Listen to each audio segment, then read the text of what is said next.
Bueno, como decíamos el lunes que viene comienza el debate, arranca la convención constituyente, arranca la discusión por la modificación de artículos de la Carta Magna Santafesina, donde, bueno, evidentemente se van a actualizar criterios, se va a poner un F5 a un contrato social, esto se ha dicho mucho, y es remanido, es la utilización de esta expresión, pero me parece que es definitivamente la correcta, sobre las relaciones que vamos a tener los santafesinos de acá por lo menos un par de décadas.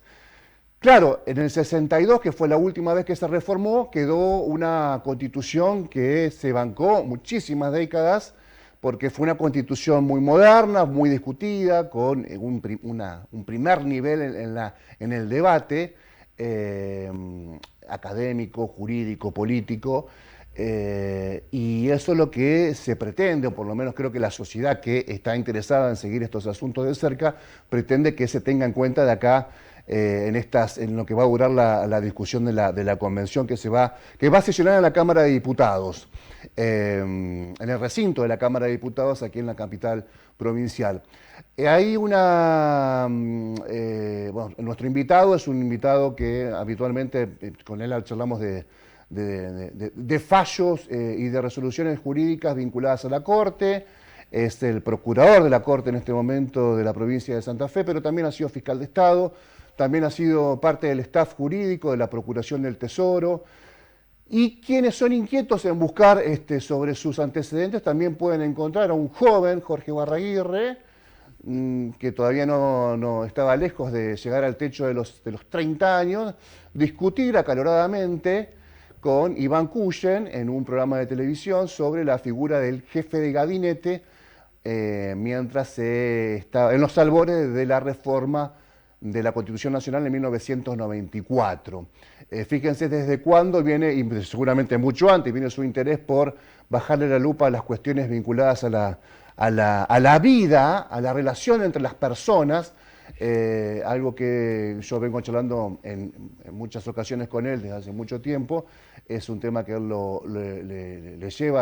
le interesa mucho y lo lleva justamente a profundizar en cada temática que uno pueda detenerse para reflexionar sobre ese asunto. Así que, Jorge Barraguirre, gracias, buenas noches, gracias por venir. Noches, gracias Héctor por la presentación y por la memoria. ¿Eh? Y la memoria. ¿Te acordás de ese debate con del Cullen, debate, no tenía ganas.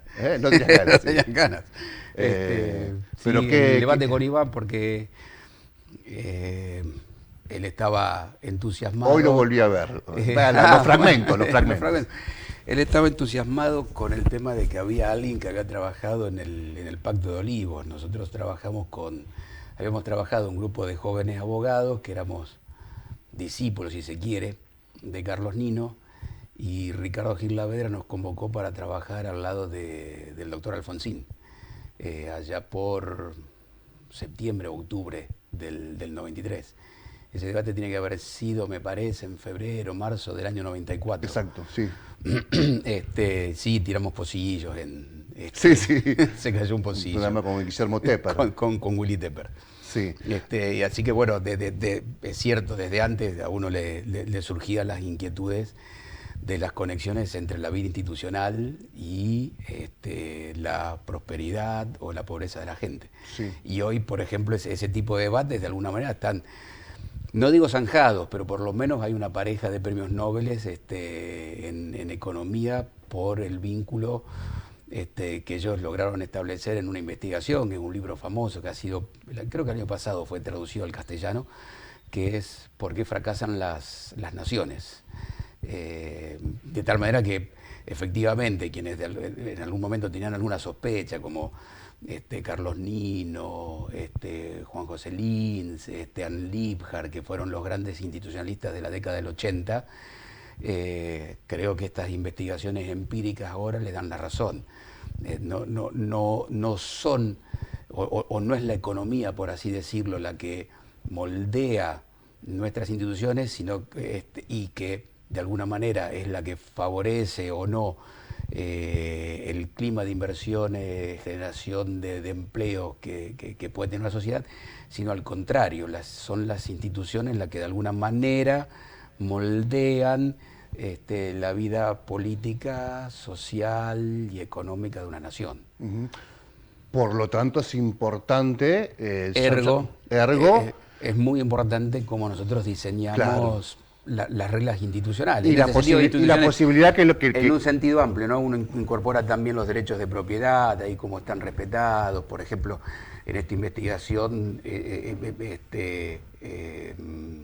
ellos demuestran, por ejemplo, el despegue industrial norteamericano vis a vis el inglés en función de la ley de patentes que tenía Estados Unidos de América, ya en la segunda mitad del siglo XIX, ¿no? Y porque entonces comienza eso también a generar toda una expansión económica, como por ejemplo las leyes agrícolas de 1862, distintas de las leyes que tenía también una nación como Inglaterra. Y es lo que de alguna manera, por ejemplo, también serviría para explicar por qué la provincia de Santa Fe tuvo un desarrollo agrícola ganadero distinto a través y social a través de las cartas de concesión que tenían, por ejemplo, Aarón Castellanos, y el distinto desarrollo que tuvo la propiedad agraria en la provincia de Buenos Aires. Sí. Y por eso son esos desarrollos desiguales. Lo comprendo, pero quiero ir dos pasitos para atrás. También es importante que el representado, el individuo, tenga la posibilidad de permear las instituciones.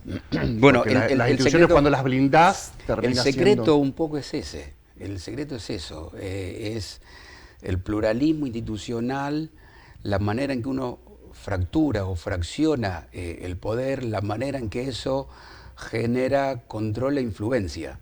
Si no hay controles, si no hay posibilidades de influir, entonces sí, lo que tenemos son consolidación de élites, que este estudio, por ejemplo, es muy singular en los capítulos iniciales, como comparan el desarrollo de Estados Unidos con el de México, y las dos o tres grandes figuras políticas que tuvo el México del siglo XIX, Santana, Iturbide y Porfirio Díaz, y en cambio toda una plétora de presidentes norteamericanos que se fueron sucediendo de acuerdo a reglas, y esas reglas permitían tanto el control como la influencia ciudadana, más o menos acotado, de acuerdo a lo que eran las franquicias electorales en el siglo XIX, y que permitieron entonces contar con una calidad institucional completamente distinta. Claro. Muy contrariamente, el siglo XX de México terminó siendo permeado por la segunda mitad por el crimen organizado. Y que genera estos problemas de contar con partidos hegemónicos desde la Revolución Zapatista hasta ahora. Y eso es la facilidad, como vos decís, para permear las instituciones, no por parte de los ciudadanos, sino por el crimen organizado. Sí. Todo es interesante donde podamos. Ventanita que abrimos, ventanita que es interesante. A vos te ha tocado, por ejemplo, resolver en tu rol de superintendencia, en tu rol de responsable de dictaminar sobre la constitucionalidad de ciertas resoluciones judiciales, por ejemplo, los fueros parlamentarios. En el caso Trasferri, por poner un ejemplo que es el más conocido. El legislador, el convencional del 62, lo pensó extraordinariamente de manera correcta, porque preveía que un legislador no podía ser perseguido por sus opiniones y por lo tanto había que darle inmunidad en ese sentido, digamos, frente al poder del Ejecutivo, blindarlo de cierta manera para que no sea susceptible de una persecución política. Exacto. Y una cosa es la inmunidad de opinión, otra cosa es la inmunidad frente a un delito común. ¿Esto te parece muy relevante en este cambio que se va a dar, el fuero parlamentario? A mí me da la sensación de que hay un acuerdo muy extendido de que eso tiene que cambiar. Porque básicamente el modelo de enjuiciamiento penal del 62 no es el mismo modelo de enjuiciamiento penal. Entonces, las prerrogativas, los privilegios, el alcance de la protección legislativa tomó pasos distintos, abarcó, si se quiere, pasos procesales, entre comillas, que no abarcaban con la reforma del 62. Y esto fue, digamos, el problema de ensamblar sobre prerrogativas extendidas en una manera que era una tradición desde la Constitución de 1840 hasta la de 1962, eso muta con el modelo de enjuiciamiento penal. Entonces, como el modelo de enjuiciamiento penal mutó, obviamente que hay que cambiar las prerrogativas legislativas, ¿no? Y en el medio la reforma de la Constitución Nacional. Y con una reforma en la Constitución Nacional donde inclusive se importaron una serie de tratados internacionales de lucha contra la corrupción que hablan del balance que tiene que tener. Y esos balances estaban dados esencialmente por la posibilidad de investigar. Si eso era un poco lo que nosotros veíamos en el caso, que de acuerdo a esta combinación de un diseño constitucional expansivo y un nuevo mecanismo de enjuiciamiento común de las personas, eso es lo que producía que no se pudiera ni siquiera investigar en la provincia de Santa Fe. Que no sé, porque para investigar hay que imputar, la actual imputación estaba en un proceso posterior, 15 años atrás, y entonces obviamente que los fiscales no contaban con esa posibilidad de abrir la investigación. De hecho, no comparece, seguimos en el ejemplo, no comparece Trasferri ante los fiscales acusadores hasta tanto se le quitan los fueros en la legislatura. Yo no quisiera concentrar... No, pero sigamos en el ejemplo, si querés no profundizamos sobre un caso pero particular, pero es el caso más senador, conocido. Digamos, se ha puesto, creo que ahora había renunciado, me parece, a su fuero. A su fuero, sí, fue así. ¿No es cierto? Pero digo, lo particular era, en términos estructurales, despersonalizando la cuestión, era justamente yo no puedo empezar con mi investigación o tengo que llegar a un punto muerto, tengo que imputar y la imputación no se podía presentar. Y esto era lo paradójico. Entonces eso creo que hay un consenso muy extendido de que hay que dar algún tipo de facilidad a los investigadores, en este caso a los fiscales, para que de alguna manera lo que marcan las convenciones internacionales contra la corrupción, los legisladores tengan las inmunidades que tienen que tener, pero al mismo tiempo no se frenan las investigaciones. Y el problema de Santa Fe es que la combinación de dos modelos frena la investigación. Claro, a nivel nacional hasta podía llegar a juicio oral. A nivel nacional lo hemos visto, digamos, el caso también, si se quiere personalizar, el caso de la expresidenta. Exacto, claro. El caso de la expresidenta tuvo el juicio, digamos, sin ningún tipo de problema, y tuvo las condenas. Exacto. Sí. Tuvo condena. Yo creo que, digamos, me parece que ahí hay un poco de lo que se juega con la reforma, ¿no? A mí me parece que hay 4 o 5 aspectos que los había enumerado, y tiene que ver con tratar de evitar todo lo que es el declamacionismo que a veces las constituciones del buen vivir, Ecuador o Bolivia traen, por ejemplo,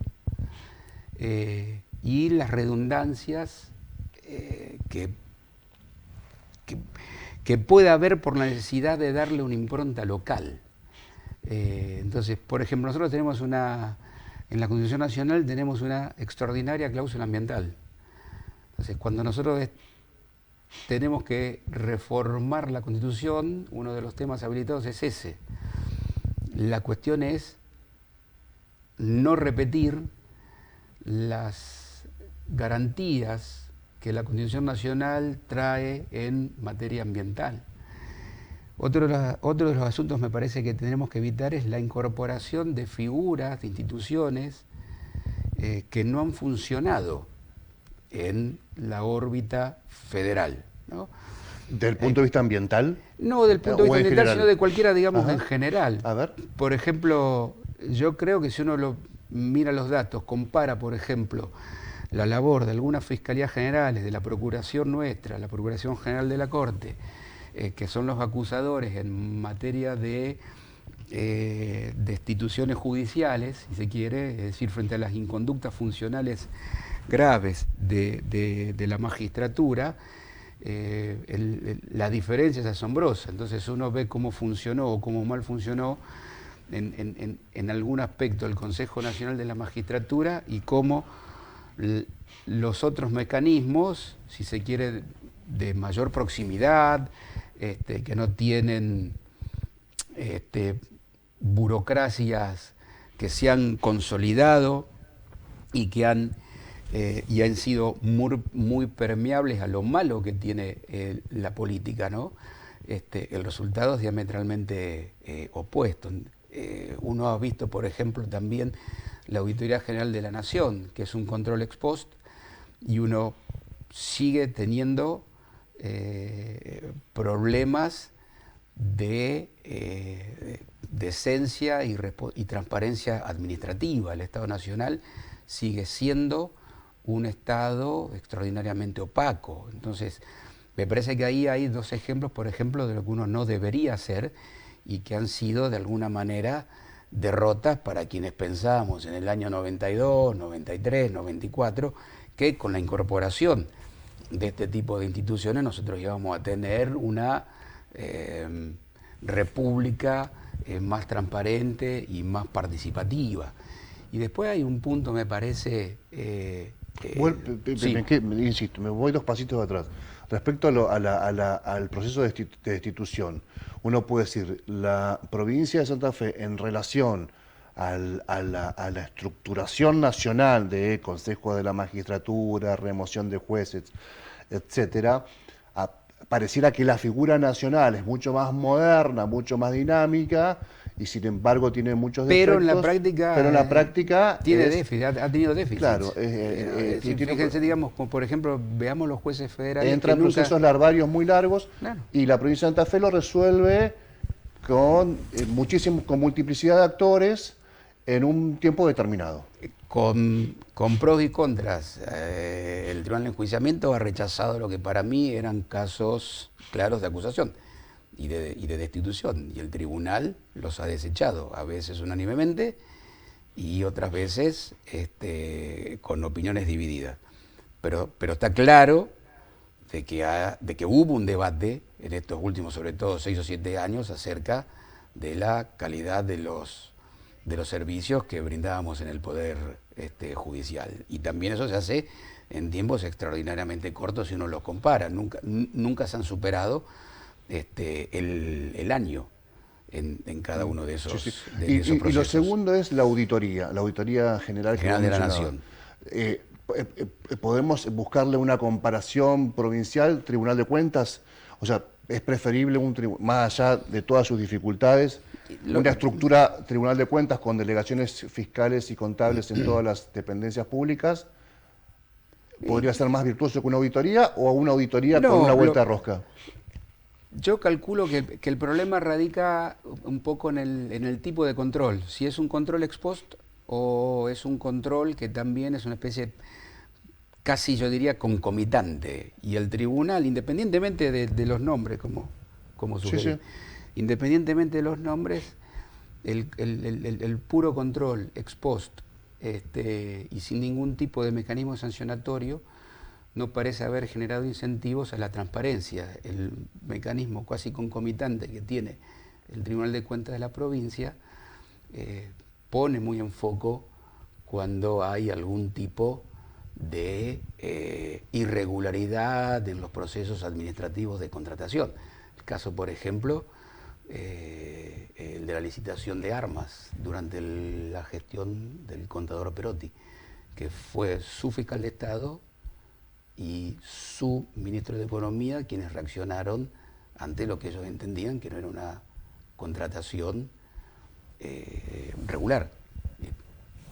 Entonces, sí, pero ahí fueron las áreas de logísticas administrativas del ministerio lo que detectaron. Bueno, pero a eso voy, que esos mecanismos están sometidos a su vez al control concomitante del Tribunal de Cuentas.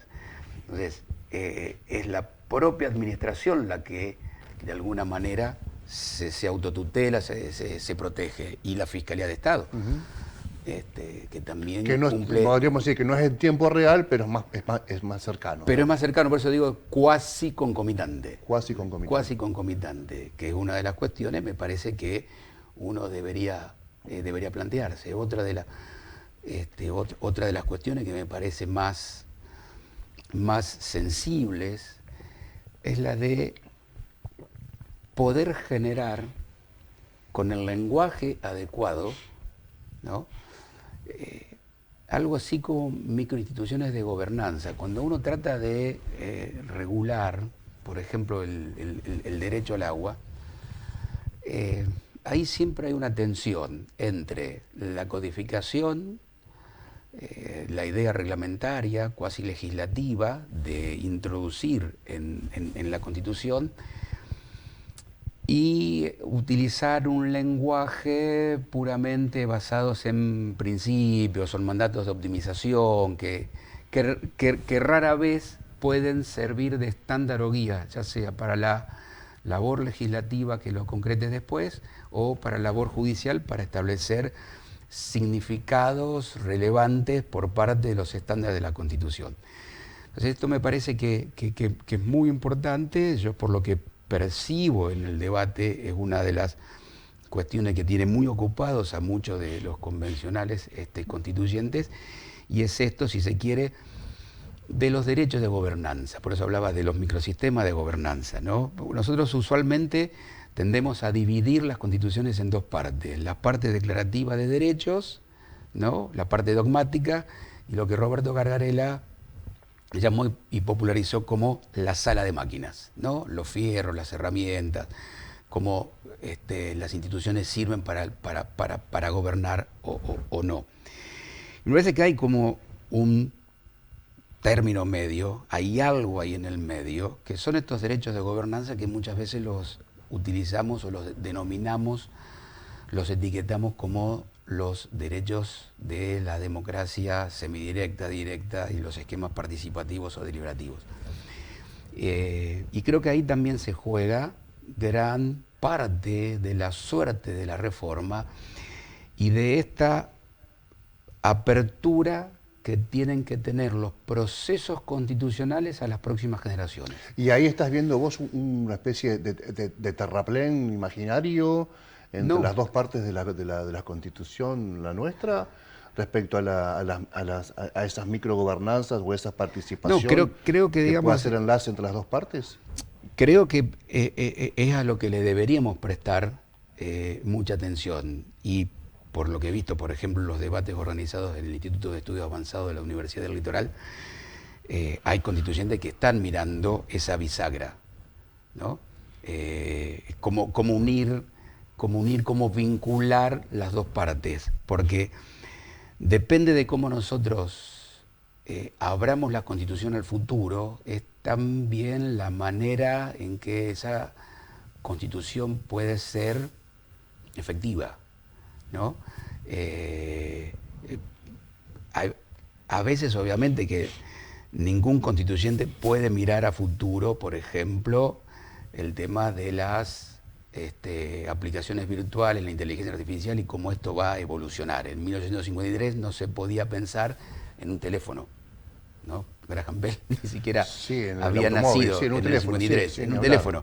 Eran telégrafos. Entonces, después, ¿cómo se regularon los teléfonos? Por analogía con los telégrafos, ¿no? Entonces, ese fue el razonamiento judicial para establecer si era competencia federal o si lo podían regular las provincias. Entonces, digo, si esto nosotros, dado que no hay mecanismos de enmienda, digamos, no está habilitado la revisión de los mecanismos de enmienda, entonces es muy importante cómo nosotros, esta especie de tercer género, cómo nosotros diseñamos gobernanza para determinados microsistemas institucionales o microsistemas políticos, por ejemplo el agua, o por ejemplo, digamos, las cuestiones de los recursos ambientales, ¿no? Eso me parece que es muy importante. Hay un problema que nosotros tenemos, que muchos autores están detectando ahora, en contra de los que postulan o que postulamos democracias más abiertas, más deliberativas, más participativas.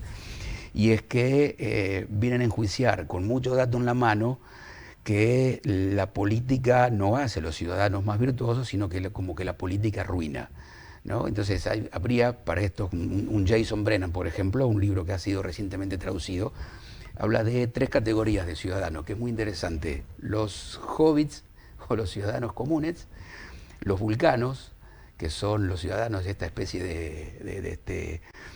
de símil del señor Spock de Viaje a las Estrellas, que son seres absolutamente racionales, que no tienen ningún tipo de emocionalidad y que entonces se conducen en un debate de manera muy científica. Pero que no son autómatas.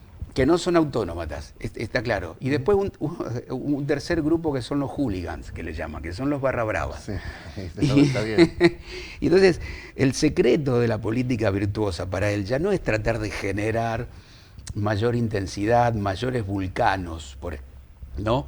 Incluso con alguna emocionalidad incontrolada, sino que el problema es que algunos de estos teóricos están viendo, es que los hooligans, aquellos que están en los extremos y que no tienen ninguna racionalidad de BTC, es como que cada vez van comiendo más hobbits. Entonces la política en general tiende a barra bravizarse, a hooliganizarse, ¿no? Desracionalizarse. Entonces el tema me parece a mí importante en esta materia. Pero lo ve como fenómeno, yo no lo ve como fenómeno mundial, obviamente. Sí, obviamente. Es mundial, no es una cosa que nos pasa a nosotros los argentinos, esta cosa que tenía Tulio Alperindón y que yo me acuerdo de haberlo escuchado a él en el extranjero. Tuve la fortuna de estar un tiempo compartiendo parte del faculty, ¿no? Él decía que los argentinos por ahí tienen esta cosa autoflagelatoria de creer que tenemos historias y destinos únicos. Y esto de la política de grieta, de la política de los hooligans, de la gobernanza de los extremos, en absoluto es... Jorge, es nuestra. Me quedan dos inquietudes y me quedan 5 minutos, es una pena. Pero la primera es esta. La academia, que está opinando hace mucho tiempo sobre el proceso reformista, las instituciones, los colegios, una frase también muy remarida, las fuerzas vivas, hablan sobre, se entrevistan en la idea de, bueno, ¿qué derechos todavía quedan por asignarle al ciudadano de a pie que deberían contemplarse en la discusión de este proceso de reforma? Y el segundo, la manera de comunicar también, porque ni siquiera el 94 pensó que iba a haber una fake, que iba a haber inteligencia artificial y por lo tanto te puedo hacer decir a vos algo que no dirías nunca y cosas por el estilo. La segunda es re compleja porque estamos hablando de un proceso que recién comienza y que si uno ve Black Mirror se puede enloquecer, digamos, respecto a cómo puede terminar la serie, ¿no? Pero vamos por la primera.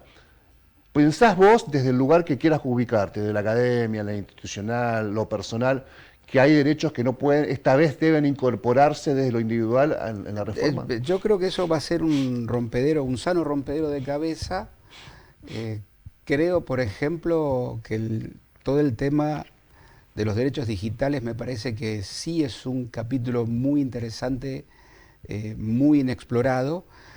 Creo que nosotros tenemos un artículo 6 en la Constitución Provincial que nos incorpora todo el bloque de derechos federales y todo si se quiere, el bloque de convencionalidad, con lo cual, en términos de derechos, es muy difícil de agregar algo a lo que agregó la Constitución del 94 por la extrema apertura que tuvo la Constitución del 94 y los vasos comunicantes que hay entre la provincial y la Constitución nacional. Pero ahí creo que hay un ejemplo que también responde a la segunda cuestión, que es el tema de los derechos digitales. Ahí me parece que todavía no hay regulación federal con la que contrastar, rivalizar, tensionar acerca de quién lo regula, si es regulación federal o si es regulación provincial. Esto es básicamente, por ejemplo, por el costado de competencias que la provincia ya tiene, como el cuidado de niños, niñas y adolescentes, ¿no? Entonces me parece que ahí hay un amplio terreno, una amplia avenida como para poder incorporar regulación. Lo otro, ya digo, es más difícil porque inclusive hasta tiene su propia evolución, que evoluciona muy rápidamente. La semana pasada acabamos de tener una entrega acerca de derechos ambientales y derechos climáticos por la propia Corte Interamericana de Derechos Humanos, una opinión consultiva que la Procuración, nosotros participamos en un procedimiento inédito, porque además fuimos los únicos de Argentina y uno de los poquísimos ministerios públicos de toda la región que participamos en ese proceso abierto a instancias de una opinión consultiva de Chile y Colombia. Y lo que ha respondido la Corte Interamericana ya es derecho. Entonces, el problema, a lo mejor, lo que tenemos que definir es quiénes son los órganos, claro, cuáles son los órganos de los sistemas regionales y los sistemas universales de protección de derechos humanos que nosotros deberíamos seguir. Entonces, es más un proceso de selección de fuente, un comité, por ejemplo, el Comité de Derechos Humanos de Naciones Unidas. Hay una discusión si es soft law, si es derecho liviano o si es derecho puro y duro. Bien, eso es una discusión que me parece extremadamente oportuna para tratar de y viene y tiene que ver con lo que decía antes, que tiene que ver con las instituciones de las cuales nosotros derivamos derechos. Jorge, la última, y esta sí me queda re poquito tiempo. Tenés que resolver sobre el caso Villa de Florencia, este candidato a intendente que fue votado mayoritariamente por los ciudadanos de Florencia, y que el día previo, bueno, ofreció un sorteo de electrodomésticos, siempre que... El día previo y la veda. Y con veda, bueno, lo vio todo el mundo. Para quien no lo vio, muy sintéticamente ofrecía a él y sus colegas de y la candidata a concejala. Completar un cupón para participar de un sorteo, se podían llevar una moto guadaña, una moto, un celular, etcétera. Estuviste opinando hace poco sobre este asunto, te pregunto si hubo alguna novedad. No, la única novedad fue que nosotros, a raíz de la presentación que hizo el candidato, hemos solicitado que se gestione la prueba por ellos ofrecido. Y estamos esperando que se produzca la prueba, y una vez que se produzca la prueba, de nuevo el tribunal correrá traslado a la Procuración Fiscal Electoral para que nosotros opinemos. Yo calculo que esto no debe llevar más de 15 a 20 días. Gracias, Jorge, por la visita. Muchísimas gracias y por la paciencia. No, este tema hay que hablarlo así, con tiempo. Muchísimas gracias. Nos quedó un 5% hablamos de lo que teníamos que hablar o queríamos hablar. Gracias, Jorge, de vuelta. Gracias. Pausa, ya venimos.